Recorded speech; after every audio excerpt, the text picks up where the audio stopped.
Bismillahirrahmanirrahim. Assalamualaikum warahmatullahi wabarakatuh. Alhamdulillah, alhamdulillahillazi bi ni'mati tatimmus shalihat.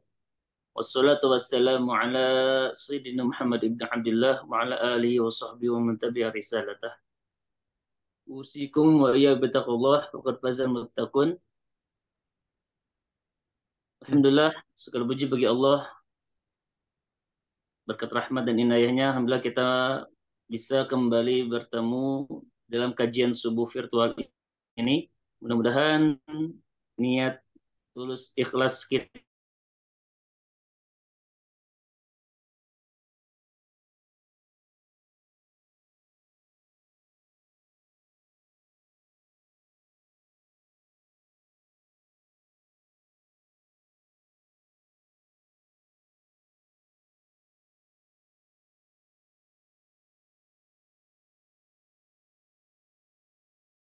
Al-Salamiyah Kota Bandung dan para hadirin jamaah Al-Irsyadiyin dan para hadirin jamaah kajian subuh virtual yang Allah muliakan. Alhamdulillah pada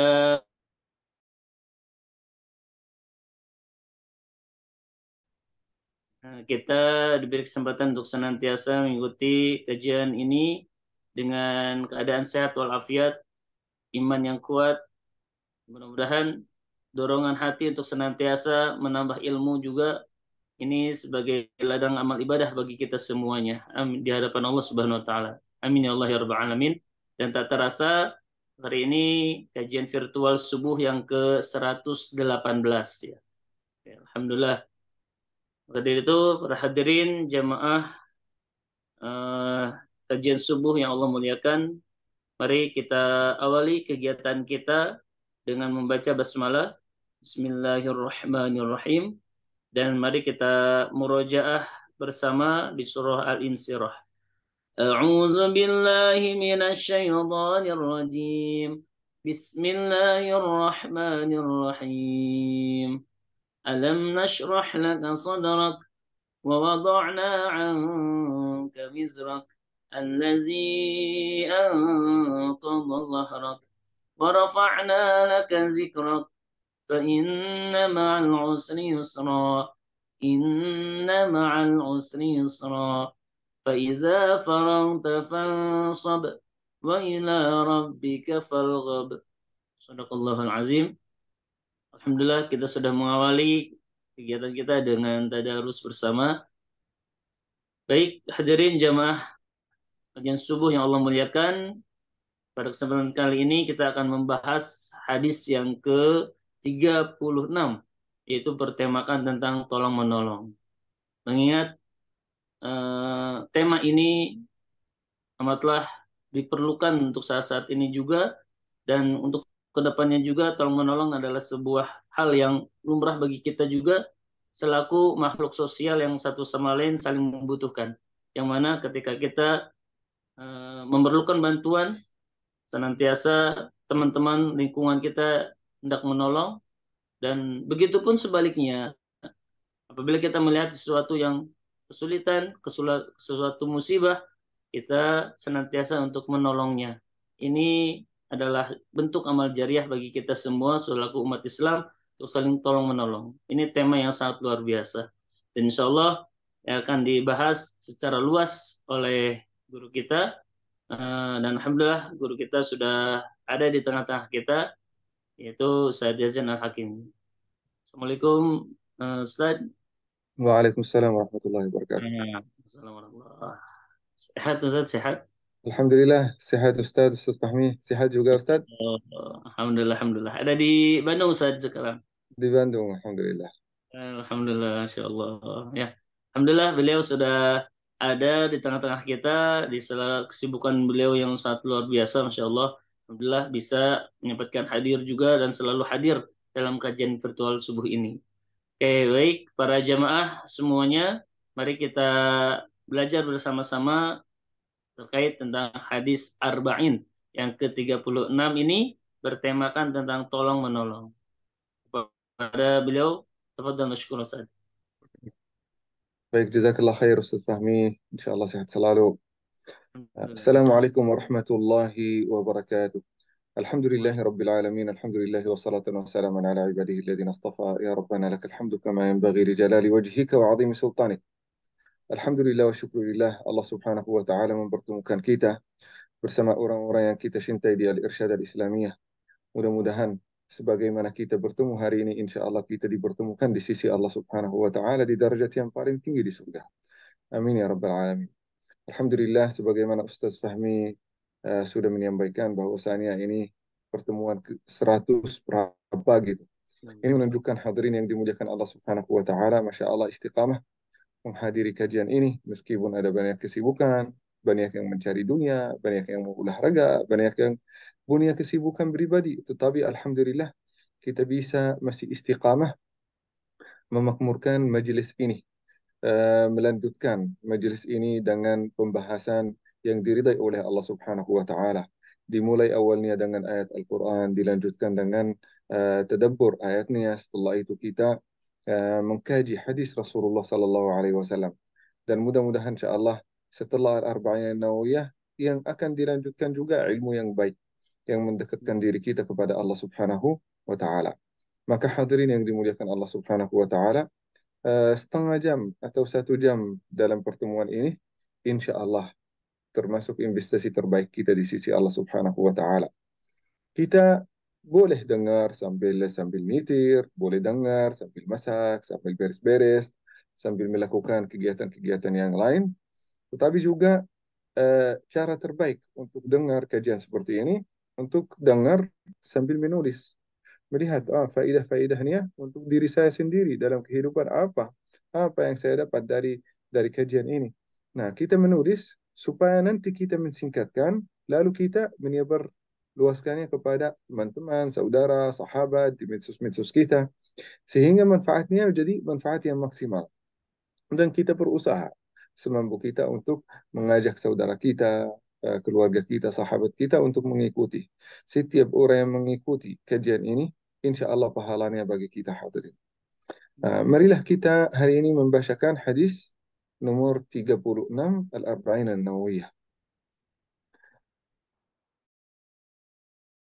An Abi Hurairah radhiyallahu anhu, dari Abu Hurairah radhiyallahu anhu, kita sudah menjelaskan tentang Abu Hurairah, siapa Abu Hurairah. An Nabi sallallahu alaihi wasallam qal, dari Nabi sallallahu alaihi wasallam bersabda, "Man naffasa an mu'minin kurbatan min kurabid dunya."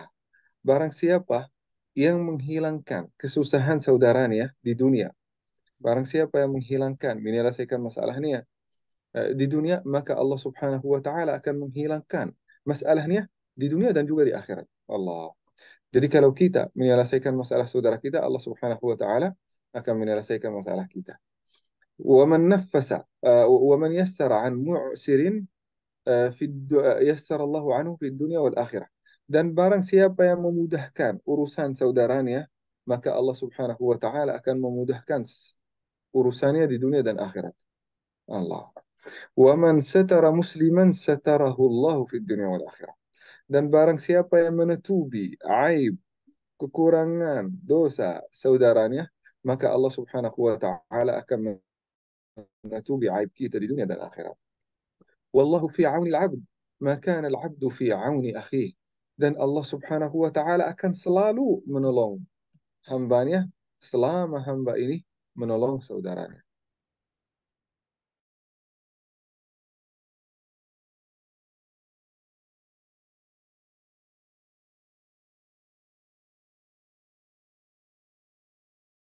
Wa man sal tariqan ila al-jannah. Dan barang kisah, maka Allah Subhanahu wa taala akan memudahkan baginya tariq, jalur ke surga. وما اجتمع قوم في بيت من بيوت الله يتلون كتاب الله ويتدارسونه فيما بينهم إلا نزلت عليهم السكينة. Dan tidaklah satu kaum bertemu dalam satu bait, dalam satu rumah Allah Subhanahu wa taala. Mereka membacakan Al-Quran, mengkaji hadis Rasulullah sallallahu alaihi wasallam, mengkaji ilmu bermanfaat, illa nazalat alaihim sakinah. Melainkan sakinah. Sakinah akan turun kepada mereka. Wa ghasyiyatuhumur rahmah. Dan akan dilampui, akan dipenuhi dengan rahmat Allah Subhanahu wa taala. Wa haffathumul malaikah. Dinaungi dengan rahmat yang akan turun melalui malaikat. Wa dzakarahumullahu fi man indih. Dan akan disanjung di sisi Allah Subhanahu wa taala bersama para malaikat. Wa man batta'a bihi 'amaluhu lam yusra' bihi nasabuhu. Dan barang siapa yang uh, batta'a bihi 'amaluhu, dan barang siapa yang lambat amalnya atau tidak banyak amalnya, maka tidak akan dikejar oleh nasabnya. Nah, tidak akan dimuliakan oleh nasabnya. Ini hadis hadirin yang dimuliakan Allah Subhanahu wa taala yang sangat penting bagi kita semua. Apalagi kita di zaman ini mengalami hampir semua yang disebutkan di dalam hadis ini. Semua masalah-masalah kita, masalah sehari-hari kita, masalah muamalah kita terkait dengan wasiat Rasulullah sallallahu alaihi wasallam di dalam hadis ini.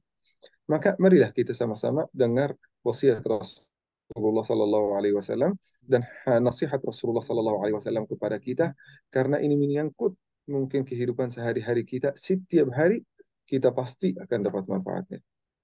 Ayo kita mulai dari awal. Man naffasa an mu'minin kurbah. Dan barang siapa yang menyelesaikan masalah saudaranya, maka Allah Subhanahu wa taala akan menyelesaikan masalahnya di dunia dan akhirat. Allah. Ini termasuk hadirin yang dimuliakan Allah Subhanahu wa taala, makna yang sangat luar biasa.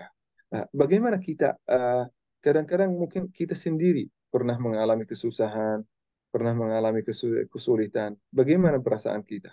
Bagaimana hati kita? Kita merasa dunia ini sudah sempit. Bahkan orang Arab berkata, tadhiqu bihil wasi'ah. Meskipun bumi ini yang sangat luas, Indonesia, negara-negara lain ini sangat luas kan? Tetapi bumi ini meskipun luas akan sangat sempit di mata kita. Kenapa? Saat terjadi masalah bagi kita. Entah itu masalah keluarga, masalah ekonomi, masalah kantor, masalah bersama saudara, masalah bersama teman-teman, masalah apapun. Kadang-kadang kita merasa dunia ini sangat sempit. Sangat sempit. Nah, maka hadirin yang dimuliakan Allah Subhanahu wa taala, kita bisa menolong saudara kita. Kita bisa sempitnya ini kita memperluaskan. Kita memperluaskan. Bagaimana kita bisa memperluaskan? Bagaimana kita bisa menyelesaikan? Bisa jadi masalahnya bisa diselesaikan dengan kata. Kata yang lembut, kata yang baik. Dia curhat kepada kita balas dengan kata yang baik, kata yang indah, kata yang manis. Bisa jadi satu kata ini bisa memudahkan urusannya. Allah bisa menyelesaikan masalahnya. Kadang-kadang kalau ada seseorang datang curhat kepada kita, dia tidak ingin masalahnya selesai sebenarnya. Dia hanya ingin kata yang baik dari kita, yang meringankan apa yang ada di dalam hatinya. Maka kita bisa membantu saudara kita dengan apa? Dengan kata. Satu kata yang manis yang kita sampaikan kepada saudara kita bisa menyelesaikan masalah kita hari kiamat. Coba bayangkan hadirin, masalah kita ke hari kiamat itu apa? Masalah kita berubah dosa yang pernah kita lakukan selama di dunia. Berapa banyak dosa yang kita lakukan di dunia? 100, 1000, sejuta. Banyak dosa. Sampai-sampai kita tidak bisa hitung dosa kita. Maka saat kita menyelesaikan masalah saudara kita, meskipun dengan kata, insya Allah Allah Subhanahu wa Ta'ala akan menyelesaikan masalah kita hari kiamat. Maka kalau ada seseorang datang kepada kita curhat, dengar dengan baik. Dia sudah masalah di dalam hatinya itu sudah memenuhi hatinya. Jangan nambah masalah itu dengan kata-kata yang tidak cocok. Kita harus menjaga lidah kita saat kita dengar masalah dan curhatan dari saudara kita. Apalagi kalau curhatan itu dari orang-orang yang kita cintai, dari istri suami kita, dari anak-anak kita, dari keluarga kita. Maka kita membantu dia dengan kata yang manis, yang bisa meringankan masalahnya. Bisa jadi teman-teman, kita bisa menyelesaikan masalahnya dengan harta. Dia sedang membutuhkan duit, dia sedang membutuhkan uang, dia sedang membutuhkan apa gitu yang terkait dengan untuk memudahkan status ekonominya. Maka kita bisa membantu. Entah itu kita membantu dengan 100.000, sejuta, sesuai kemampuan kita dan juga sesuai kebutuhan dia. Bisa juga teman-teman, tanfisu biljah. Apa artinya tanfisu biljah? Kita bisa menyelesaikan masalahnya melalui uh, jabatan kita, melalui nama baik kita. Misal, orang ini ingin kerja.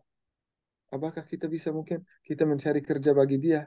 Orang ini ingin mencari jodoh. Kita memudahkan. bagi dia uh, pencarian jodoh.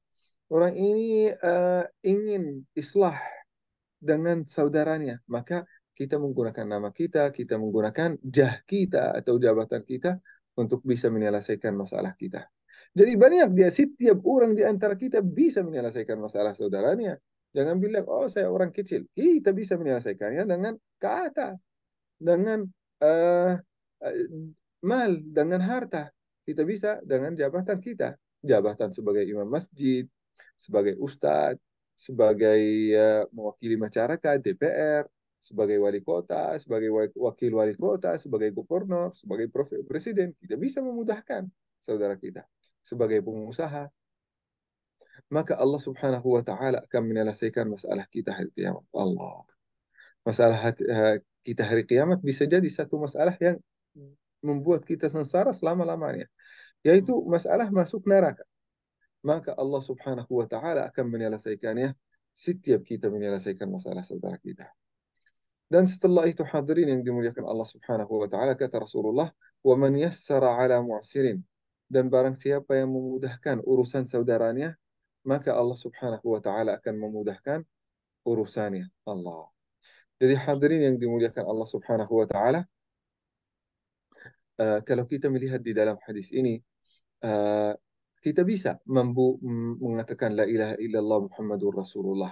Kita mampu melakukan salat, kita mampu zakat, puasa, haji, umrah. Tetapi agama kita sudah sempurna dengan melakukan itu? Belum. Belum. Kata Rasulullah sallallahu alaihi wasallam, uh, uh, kunci masuk surga itu la ilaha illallah. La ilaha illallah masuk surga kan? Tetapi di dalam kunci ini setiap kunci ada gerigi kan? Namanya gerigi Ustadz Fahmi kan? Iya, betul betul. Namanya gerigi kan? Nah, Mm-mm. gerigi ini kalau hilang satu atau nambah satu, apa yang akan terjadi? Tidak bisa masuk kan? Ya. Tidak bisa masuk. Nah, maka hadirin yang dimuliakan Allah Subhanahu wa taala, memang kunci masuk surga itu adalah la ilaha illallah. Mm. Tapi geriginya adalah muamalat sesama manusia. Mm. Kalau ada muamalatnya rusak, geriginya rusak, maka kita tidak bisa masuk surga karena kuncinya tidak berlaku, tidak berjalan. Maka hadirin yang dimuliakan Allah Subhanahu wa taala, di antara geriginya itu hadirin yang dimuliakan Allah Subhanahu wa taala adalah uh, sitr, menutupi aib dan kekurangan saudara kita. Allah. Kita menutupi aib dan kekurangan saudara kita, maka Allah Subhanahu wa taala akan menutupi aib dan kekurangan diri kita sendiri. Kadang-kadang posisi kita hadirin, kita ada di posisi kita tahu aib saudara kita atau teman kita. Apalagi mungkin kalau suami istri kita, suami tahu semua aib istrinya kan, Mm. Betul. istri juga tahu semua aib suaminya kan. Mm. Nah, maka hadirin yang dimuliakan Allah Subhanahu wa taala, saat kita menutupi aib rumah tangga kita, itu termasuk masya Allah di sisi Allah Subhanahu wa taala amal yang sangat dicintai. Saat kita menutupi, kita sebagai ini keluarga besar, kita kadang-kadang diberi kemudahan untuk tahu aib saudara kita, keluarga kita kan. Apalagi Mm. mungkin juga aib teman-teman, sahabat kita, atau mungkin satu instansi, satu perusahaan, atau satu organisasi. Nah, maka hadirin yang dimuliakan Allah Subhanahu wa taala, orang yang membongkar aib rumah tangganya, seorang suami yang menceritakan aib istrinya kepada orang lain, atau seorang istri menceritakan aib suaminya kepada orang lain, itu berarti membongkar aibnya sendiri. Mm. Bahwasannya dia bahwasannya dia tidak bisa menjaga akhlak Islam, akhlak umat Islam, yaitu menutupi aib. Apalagi diberi kesempatan, kepercayaan untuk mengetahui aib ini, dia mengkhianatinya dengan membukanya kepada orang lain. Kita kadang-kadang diberi kemudahan menjadi satu member, satu kader dalam satu partai, dalam satu organisasi, dalam satu yayasan, dalam satu ormas. Nah, pasti setiap tempat dan setiap perusahaan, setiap organisasi ada kelebihannya, ada kekurangannya. Mm. Maka hadirin yang dimuliakan Allah Subhanahu wa taala, kita diberi kemudahan untuk mengetahuinya, jangan membongkarnya. Kalau memang engkau ingin menyelesaikan masalahnya, kita membahasnya internal. Kita berusaha untuk membahasnya internal dan berusaha untuk menyelesaikan masalahnya. Begitu juga dalam rumah tangga. dalam rumah tangga seorang suami yang menceritakan aib istrinya kepada bahkan orang tuanya, ini termasuk suami yang tidak baik. Hmm. Seorang istri yang menceritakan aib dan kekurangan suaminya kepada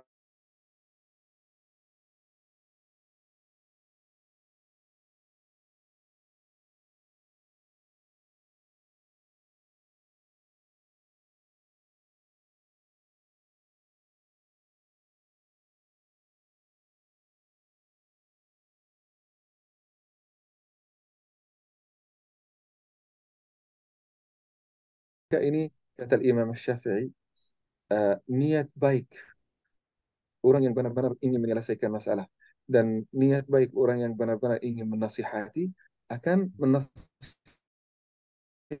kita kita secara sendirian. Jadi datang langsung menasihati kita. Nah, dan orang yang benar-benar ingin menjadikan masalahnya lebih besar dan ingin melakukan ghibah dan namimah, maka akan membongkar aibnya kepada orang lain, menceritakan aibnya kepada orang lain.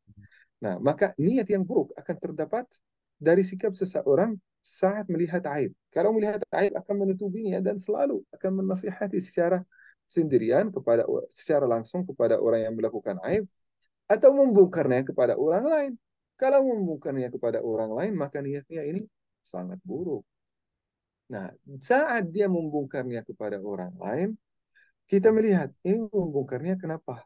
Karena ingin membuka aib, hanya ingin untuk menghancurkan nama, maka ini sedang menghancurkan namanya sendiri. Karena dia sudah tidak menjaga amanah. Nah, sebenarnya hadirin yang dimuliakan Allah Subhanahu wa taala itu tidak haram secara mutlak untuk membuka aib seseorang.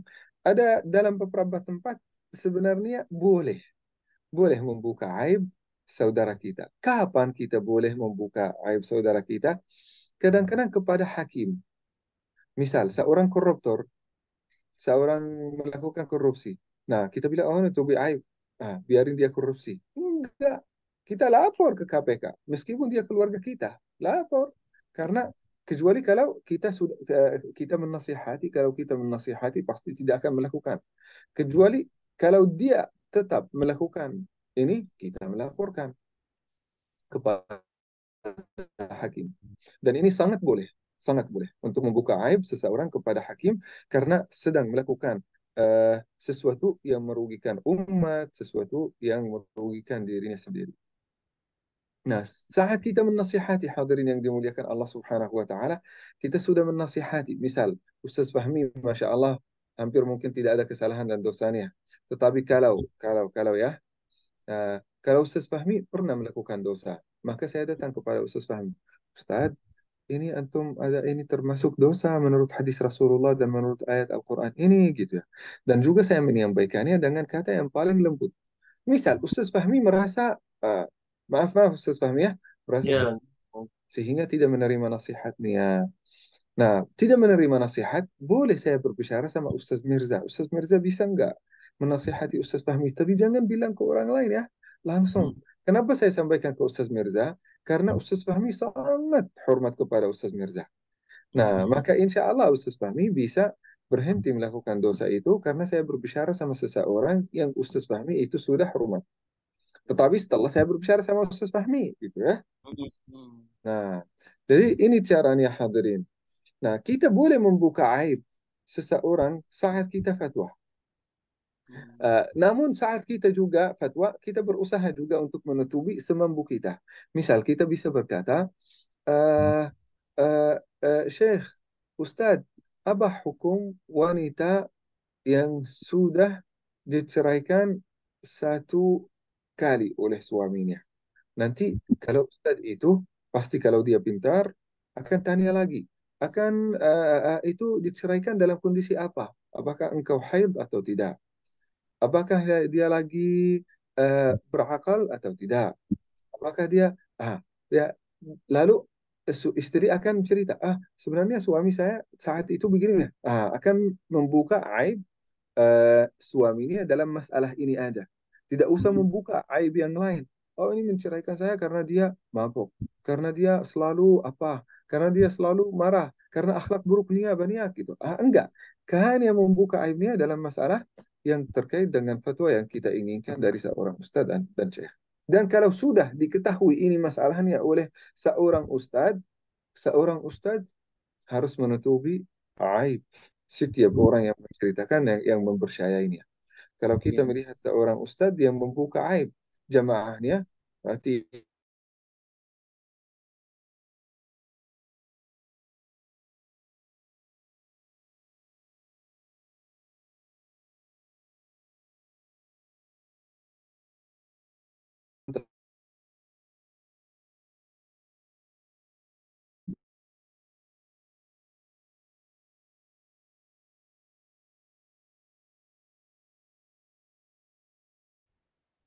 nah, Allah Subhanahu wa taala boleh sebenarnya membuka aib saat tahzir. Saat tahzir gimana saat tahzir?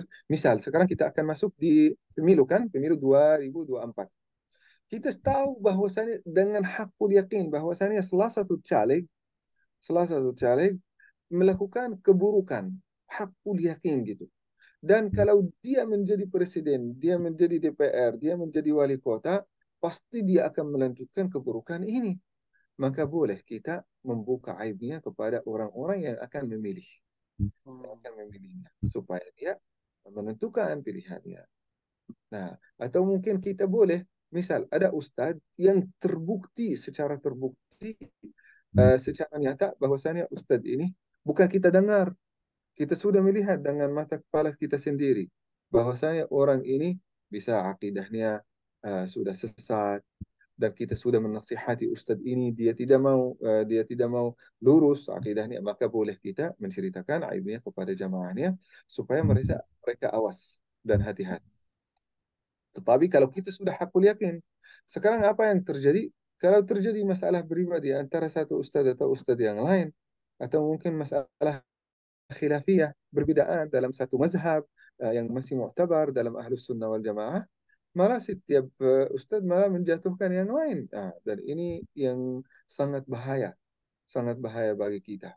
Nah, misal kalau ada seorang ahli tasawuf, mereka berkata ini orang Wahabi tidak boleh diikuti. Sebenarnya kita tidak bisa, sama-sama ahlus sunnah. Seorang Wahabi juga menuduh ini ahli tasawuf jangan diikuti. Kita sama-sama ahlus sunnah wal jamaah. Kita tidak boleh main tahzir dalam hal ini.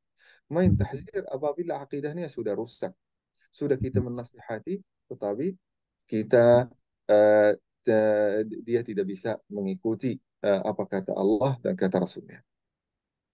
Setelah itu hadirin yang dimuliakan Allah Subhanahu wa taala, eh, kita eh, ya dalam hal ini bisa kita boleh membuka aib seseorang. Kita boleh sebenarnya membuka aib seseorang ketika seorang ingin nikah, ingin konsultasi sama kita. Misal Ustaz Fahmi ingin nikah. Ustaz Fahmi udah nikah kan? Sudah, sudah. Ingin nikah yang kedua, misalnya ya. Ingin nikah. Datang, Syekh, ini saya ingin nikah sama perempuan ini. Antum, Masya Allah, kenal. Dan ini mungkin kerabat antum, saudara antum. Menurut antum gimana? Maka saat itu, karena ingin supaya ini pernikahan jadi sakinah, mawaddah, rahmah, saya bilang ini boleh, baik, beliau baik. Tetapi punya satu kekurangan. Kekurangannya ini. Nah, mau ente menerimanya, Alhamdulillah. Tidak mau menerimanya, itu urusan. Dan tidak ada orang di antara kita hadirin yang dimuliakan Allah Subhanahu wa taala tidak ada aibnya. Pasti setiap orang di antara kita ada aibnya. Saya sendiri ada aibnya. Ustaz Fahmi ada aibnya. Ustaz Mirza ada aibnya. Setiap orang di antara kita ada aibnya yang malu kalau dibuka kepada orang lain. Malu kan kalau dibuka kepada orang lain. Maka Allah Subhanahu wa taala sangat merahmati kita selama aib itu tidak diketahui oleh orang lain kan? Nah, dan orang lain masih mencintai kita selama aib itu masih tertutupi. Kalau semua aib kita itu terbuka kepada orang lain, malu enggak? Pasti kita sangat malu. Sebagaimana kita punya aib, orang lain juga punya aib. Sebagaimana kita ingin menceritakan aib seseorang lain, ingat aib kita sendiri kalau diceritakan oleh orang lain. Maka kita memperhatikan perasaan orang lain. Nah, kata Rasulullah SAW, barang siapa yang menutupi aib saudaranya, kita tahu aibnya sebenarnya, tahu. Tetapi kita tidak membuka, kita tidak membongkar aibnya. Kenapa? Supaya Allah Subhanahu wa taala menutupi aib. Nah, setelah itu hadirin yang dimuliakan Allah Subhanahu wa taala, kata Allah, kata Rasulullah, "Wallahu fi auni al-'abdi ma kana al-'abdu fi auni akhih." Allah Subhanahu wa taala akan selalu tidak akan pernah putus. Selalu akan menolong hambanya selama hamba ini menolong saudara. Allah. Pas kita putus membantu saudara kita, menolong saudara kita, Allah Subhanahu wa taala akan putus menolong kita. Nah, maka hadirin yang dimuliakan Allah Subhanahu wa taala, kita memudahkan urusan seseorang. Tapi ada sesuatu yang belum belum kita bacakan. Wa man yassara an mu'sirin yassarallahu alaih. Barang siapa yang memudahkan memudahkan urusan saudaranya, maka Allah Subhanahu wa taala akan memudahkan urusannya. Memudahkan dalam hadis ini, memudahkan urusannya dalam hutang. Dia pernah ambil uang dari kita, pinjam uang dari kita, tetapi pas kita ingin tagih uang kita, dia sedang sulit, dia sedang kesulitan, tidak bisa melunasi hutangnya. Maka hadirin yang dimuliakan Allah Subhanahu wa taala, kita bisa memudahkannya. Bagaimana kita bisa memudahkannya? Satu, kita bisa memudahkannya dengan takjil. Apa itu takjil? Kita menunda waktu uh, apa melunas tagihan kan, melunas. Nah misal kalau hari ini jatuh pada hari ini nggak apa-apa. Ambil 1 minggu lagi, ambil 1 bulan lagi, ambil 1 tahun lagi, nggak apa-apa, santai sama saya. Nah, maka ini kita memudahkan urusan saudara kita. Allah Subhanahu wa taala akan memudahkan urusan kita. Kita bisa memudahkan saudara kita dengan memotong sebagian dari hutang itu. Ya udah, engkau dulu pinjam 1 juta, nggak usah melunasinya semua. Lunasi aja 500. Nah, kita memudahkan urusan saudara kita. Nah, atau kita yang terbaik, kita memudahkan urusan saudara kita dengan memaafkannya. Memaafkannya semua. Nggak usah bayar hutang lagi. Saya tahu antum lagi susah. Insya Allah anggaplah itu sarakah. Anggaplah itu hadiah.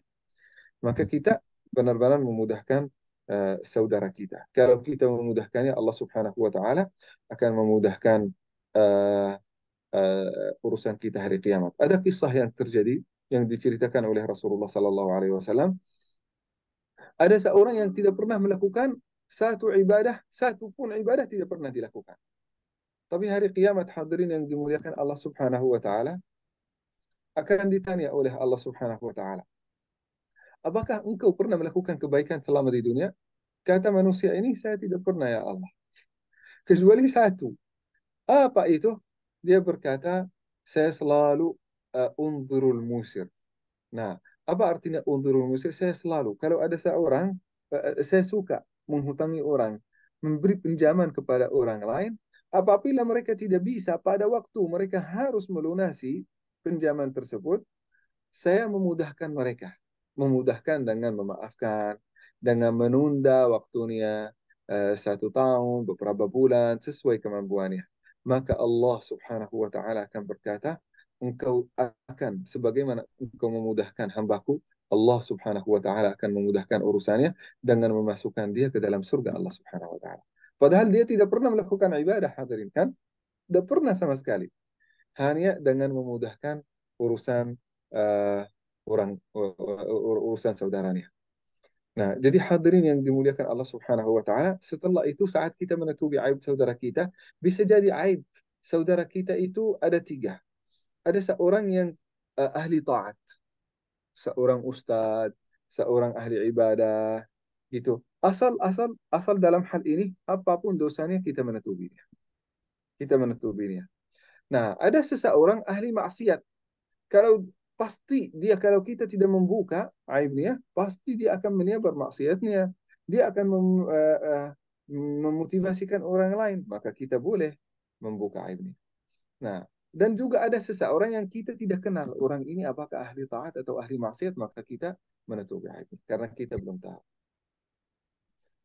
Nah, hadirin yang dimuliakan Allah Subhanahu wa taala, wallahu fi auni al-'abd, dan Allah Subhanahu wa taala akan memudahkan urusan saudaranya selama memudahkan Allah memudahkan hambanya selama memudahkan saudaranya. Uh, selama kita memudahkan dan berkhidmat kepada saudara kita, Allah Subhanahu wa taala akan memudahkan kita. Di zaman Rasulullah sallallahu alaihi wasallam terjadi eh, terjadi jihad fi sabilillah.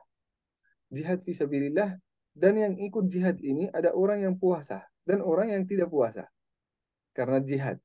Maka orang yang jihad yang tidak puasa karena mereka masih kuat, ada energinya, mereka membela saudaranya, mereka berkhidmat kepada saudaranya yang puasa, memberikan makanan, melayani saudaranya yang berpuasa. Maka Rasulullah Sallallahu Alaihi Wasallam bersabda, "Dhahabal muftiruna al-yawma bil ajr."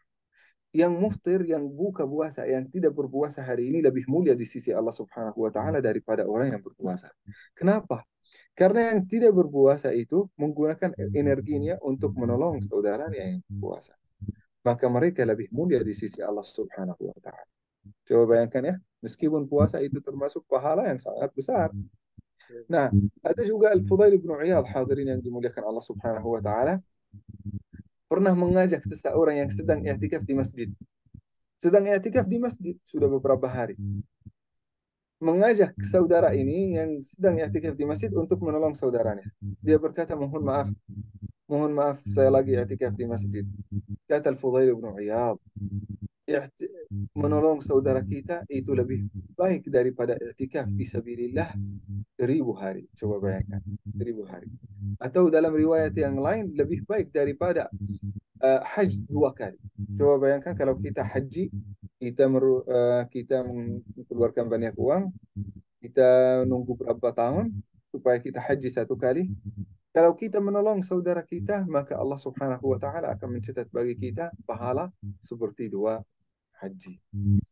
Setelah itu hadirin yang dimuliakan Allah Subhanahu wa taala, "Man salaka tariqan yaltamisu fihi ilman, sahhalallahu lahu bihi tariqan ila jannah." Kita insya Allah akan melanjutkan hadis ini karena hadisnya lumayan panjang. Kita akan melanjutkannya pekan depan supaya kita bisa membahas tentang semua faidah-faidah ini. Jazakumullahu khairan. Barakallahu fikum. Wassalamualaikum warahmatullahi wabarakatuh. Waalaikumsalam warahmatullahi wabarakatuh.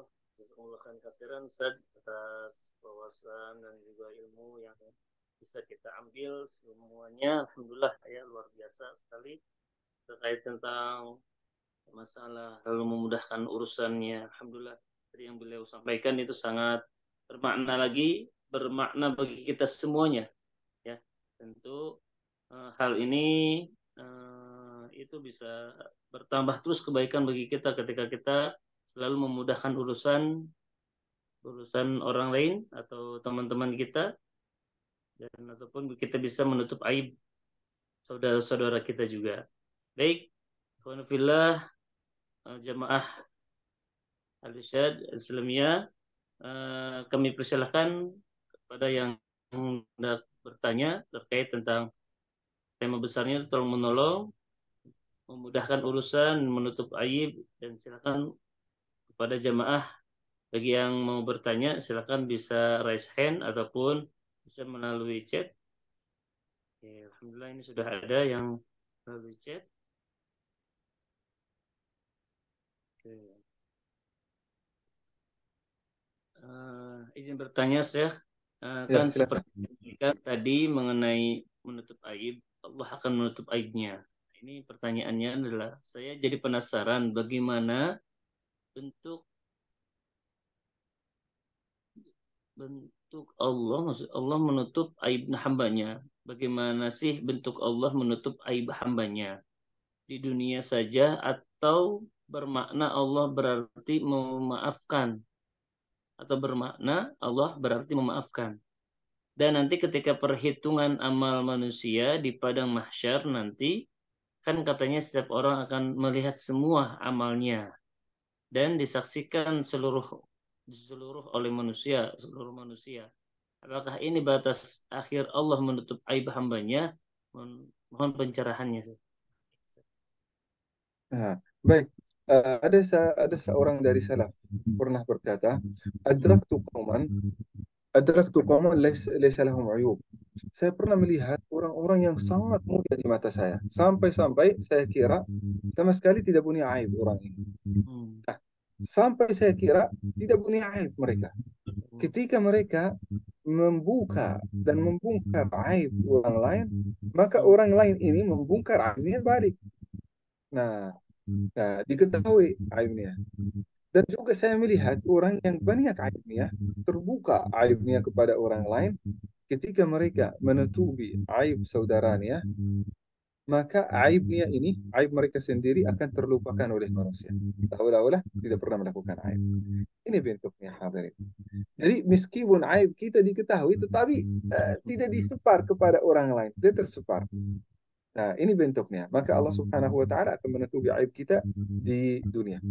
Nah, dan menutupi aib kita hari kiamat. Menutupi aib kita hari kiamat sebagaimana yang di dalam pertanyaan. Kan biasanya kalau ada seseorang melakukan aib, kekurangan, dosa, hari kiamat semuanya akan terbongkar kepada seluruh seluruh manusia. Nah, menutupi aibnya hari kiamat berarti sudah memaafkan hari kiamat. Sehingga tidak, insya Allah, tidak akan termasuk dosa di sisi Allah Subhanahu wa taala karena akan dimaafkan oleh Allah Subhanahu wa taala. Nah, itu tergantung bagaimana kita bisa menutupi aib dan kekurangan saudara kita. Meskipun di dunia ya, meskipun di dunia sudah diketahui oleh banyak orang aib kita, tetapi insya Allah manusia akan melupakan aib karena kita menutupi aib saudara-saudara. Masya Allah, barakallah. Subhanallah. Jadi betul ya betapa pentingnya kita menutup aib ya, aib saudara kita. Nanti sampai dia yaumil kiamah juga aib kita akan ditutupi dan dimaafkan oleh Allah Subhanahu wa taala. Lalu ada lagi ada yang bertanya di sini melalui chat. Bismillah, Assalamualaikum warahmatullahi wabarakatuh. Bagaimana sebaiknya sikap kita? Ada orang yang telah menyampaikan aib kita yang dah diceritakan padanya dari mantan suami kita. Misalkan seperti itu. Nah, mohon pencerahannya saja. Ya, baik. Ini secara umum hadirin yang dimuliakan Allah Subhanahu wa taala. Orang yang baik, suami dan istri yang baik itu bisa diketahui saat masih ada hubungan rumah tangga dan juga setelah berpisah. Suami yang baik dan istri yang baik akan saling menjaga aib dan kekurangan karena sudah dipercayai untuk mengetahui aibnya. Tidur bareng, bangun bareng, 24 bareng pasti pasti tahu aib dan kekurangannya. Nah, suami yang baik bisa diketahui dengan menutupi aib istrinya. Begitu juga hadirin yang dimuliakan Allah Subhanahu wa taala. Kata orang Arab, an-nihayatu akhlaq. Saat sudah ada Allah Subhanahu wa taala mentakdirkan untuk berpisahan, tidak apa-apa, silakan. Ini keputusan kita masing-masing. Tidak ada masalah dan itu tidak termasuk aib sebenarnya karena sudah ada perpisahan. Rasulullah Sallallahu Alaihi Wasallam juga pernah menceraikan istrinya. Jadi itu tidak termasuk sesuatu yang haram atau me, apa kekurangan atau aib seseorang. Jadi kalau terjadi perceraian itu bukan aib, bukan aib, karena bukan haram.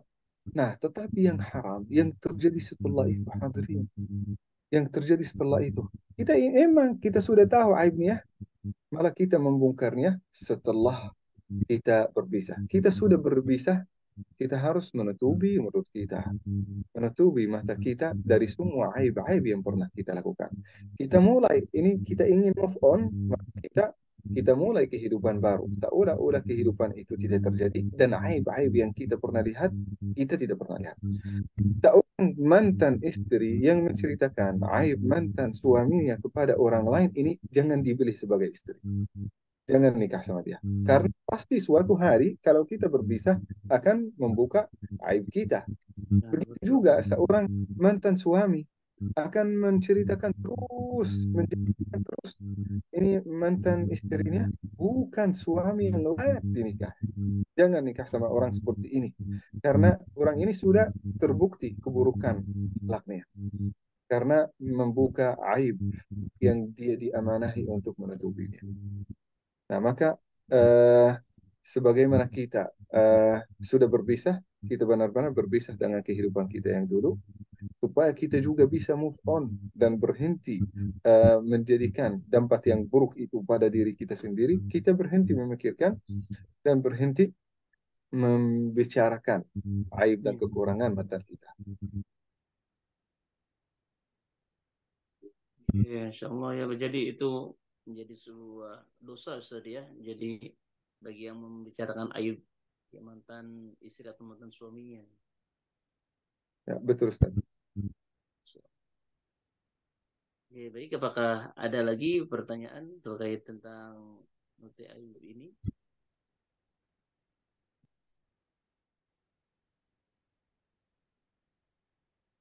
Ini ada lagi Ustaz yang melalui chat. Satu lagi mungkin ya, ini yang terakhir.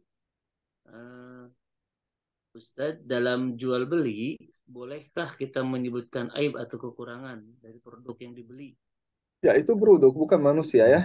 Jadi boleh sebenarnya. Ya boleh, sangat boleh. Ini. Nah, tapi ini kita harus berhati-hati. Misal, saya punya dua teman. Teman yang lebih akrab daripada yang lain. Misal, saya punya Ustaz Mirza dan Ustaz Fahmi.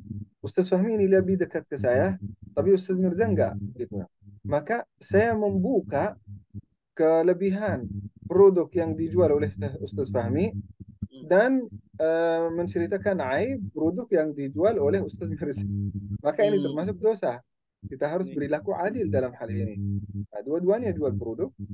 Kalau kita ingin menyebutkan negatif dan positifnya, maka atau kekurangannya kita menyebutkan kekurangan dua-duanya. Karena kita harus berlaku adil dalam hal ini terkait dengan adil. Maka sangat boleh ini, sangat boleh. Karena ini masalah jual beli, masalah muamalah ini tidak ada kaitannya dengan seseorang, tidak ada kaitannya dengan amanah seseorang, tidak ada kaitannya. Jadi ada kelebihan dan kekurangan satu produk. Tetapi bisa juga ada kaitannya dengan kejujuran seorang penjual. Ini bisa juga. Nah, misal Ustaz Fahmi dan Ustaz Mirza. Nah, kalau Ya. saya mau menceritakan tentang kejujuran atau mungkin ini pernah terjadi apa, ini terkait dengan salah satu uh, salah satu alasan yang membolehkan kita membuka aib. Saya sudah sampaikan tadi, saat tahzir kan boleh kan? Nah, anggaplah juga ini cari gini juga tukang jual beli gitu ya pada kita. Hmm. Siapa yang jujur, siapa yang tidak gitu. Mereka memang memang jual pribadinya kepada kita. Ya. Nah, sama juga. Oke, Ustaz. Mungkin alhamdulillah ya. Dari saya sedikit Ustaz. Yang di sini juga kan ada jomblo visabilillah dan sebagainya. Kalau terkait perkenalan atau ta'aruf itu menyampaikan kekurangan calon atau apa ketika ta'aruf, kekurangan menyampaikan bahwa kekurangan dan kelebihannya, apakah itu nanti termasuk aib atau gimana? Jadi yang harus nanti di apa, ketika mungkin nanti ke depannya berumah tangga, kekurangan beliau tuh ini mungkin nanti bisa lebih dipahami dan sebagainya untuk menjadi pelajaran apa, menyikapinya dalam menyikapinya gitu. Apakah Ya, itu diperbolehkan? tadi udah dijelaskan di dalam ini kalau urusan pernikahan, kalau ada Hmm. seseorang datang kepada kita ingin nikah sama fulan binti fulan, maka kita boleh menyebutkan ini mungkin kelebihannya begini, tetapi kekurangannya begini. Nah, semua wanita itu punya kekurangan, tetapi antum akan menerima kekurangan ini atau tidak? Nah, Nah, itu. jadi kita harus yakin bahwa sesaat kita mencari jodoh, uh, kita yakin bahwasanya setiap orang itu punya kekurangan sebagaimana kita punya kekurangan. Tetapi masalahnya, kekurangan ini bisa diterima oleh kita, bisa ditoleransi oleh kita atau tidak. Kadang-kadang tidak bisa. Misal, sering bohong. Ini susah, susah diterima. Gitu. Kalau sudah, Hmm. apalagi mungkin kalau sekali-kali bohong, tidak ada masalah sebenarnya. Tidak ada masalah. Tidak ada masalah. Itu juga fitrah di manusia kadang-kadang untuk mencari penjagaan dan melindungi dirinya. Tetapi Ya. kalau sudah menjadi sikap sehari-hari, bahkan sesuatu yang tidak butuh untuk dibohongi, malah dia bohong. Karena sudah menjadi akhlak, salah satu akhlak dan sudah bercampur dengan dagingnya. Maka ini susah kalau bagi saya sendiri. Hmm. Seorang yang memudahkan ambil hak orang lain. Hak orang lain dengan dia sudah tidak merasa berdosa menggunakan hak orang lain. Asal dia ada di tangannya, dia menggunakannya, bahkan dia merasa memiliki. Nah, ini susah diterima, apalagi kalau sudah jatuh di dalam korupsi. Nah, susah diterima. Yang susah diterima juga orang yang ada akidahnya yang sangat jauh dari Betul. akidah yang lurus dan tidak mau diluruskan. Tidak mau Hmm. diluruskan. Jadi ada beberapa mungkin akhlak-akhlak yang kita tidak bisa menerima. Ini tergantung. diri kita sendiri. Setiap orang punya aib, tapi aib ini bisa diterima oleh kita atau tidak. Oke, Masya Allah, Barakallahu Fik. Alhamdulillah, terima kasih Ustaz atas pencerahan dan juga wawasan untuk kita semua. Mudah-mudahan kita bisa mengambil hikmah dari apa yang telah beliau sampaikan, terus menjadi sebuah pelajaran bagi kita untuk menjadi lebih baik lagi ke depannya. Oke, Alhamdulillah di penghujung waktu ini kita akan akhiri dengan closing statement dari Ustaz dan juga mungkin mohon keikhlasannya Ustaz untuk memimpin doa untuk di pagi hari ini Ustaz. Baik. Ya, jazakumullah khair, barakallahu fikum atas kehadiran hari ini. Kita insya Allah akan melanjutkan pekan depan untuk sampai akhir hadisnya. Mudah-mudahan insya Allah apa yang telah disampaikan menjadi bermanfaat bagi kita semua. Nah, closing statement kita, kalau bisa mungkin kita nulis apa yang kita sudah dapat dari hadisnya, berusaha untuk juga menyebarkannya kepada saudara kita, kepada mungkin grup-grup WhatsApp kita. Nah, itu supaya manfaatnya itu lebih luas. Mengajak saudara kita, insya Allah itu juga menjadi kebaikan yang luar biasa bagi kita. Nah, jazakumullah khair, barakallahu fikum, wassalamualaikum warahmatullahi wabarakatuh. Ya, Alhamdulillah kajian virtual subuh ini telah usai. Mari kita tutup kegiatan kali ini dengan membaca hamdalah alhamdulillah rabbil alamin di akhir majlis subhanakallahumma bihamdik asyhadu an la ilaha illa anta astaghfiruka wa atubu ilaik. Syukran kasiran kepada Ustaz Jajan yang sudah memberikan materi bagi kita semua dan juga para hadirin yang hadir di kajian virtual subuh ini. Terima kasih atas kehadirannya.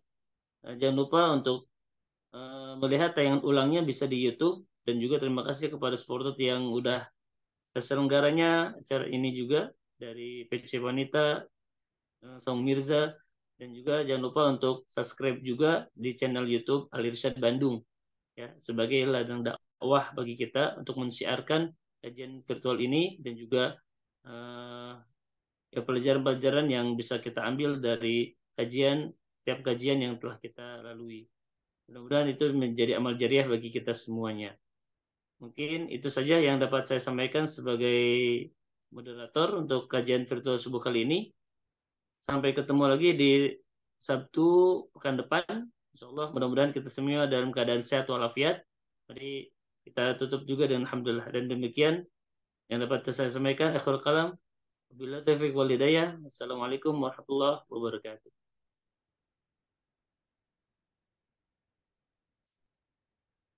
Syukran kasihan Ustaz.